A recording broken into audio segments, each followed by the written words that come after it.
Well, we typically don't see cases spike until the winter, but RSV is already going around this year. The respiratory virus can make kids pretty sick, especially those who are very young. Channel 3's Caitlin Nuclo has the signs parents need to look out for in this week's Wellness Wednesday report.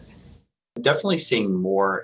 We don't typically see much of it at all in the middle of the summer. So doctors say parents should be aware. It's unusual for sure, but I think we kind of understand that it's related to the lack of exposure last year. They say RSV is very contagious and very common. First time a child is infected, it's a higher risk, I think, by nature of the lack of immunity to it, the body's response to the virus. The virus infects the tissue that lines the respiratory tract. The first few symptoms can mimic a common cold and can also be similar to COVID or croup, but here's what to keep in mind. But the virus moves down and involves also the lining of the airways down in the lungs.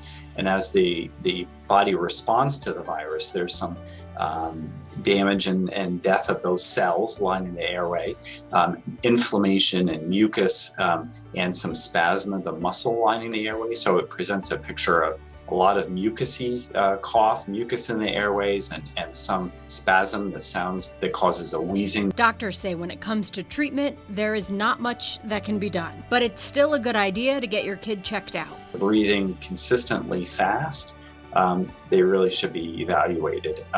It doesn't necessarily mean that they need to be admitted or that there's anything specific to do, but the evaluation by the pediatrician or by an urgent care, our urgent care or our emergency department, we can at least help determine which of the clinical concerns is present and if there is something to do, and give guidance on tips for managing it at home. That's your Wellness Wednesday report. I'm Caitlin Nuclo, Channel 3 Eyewitness News.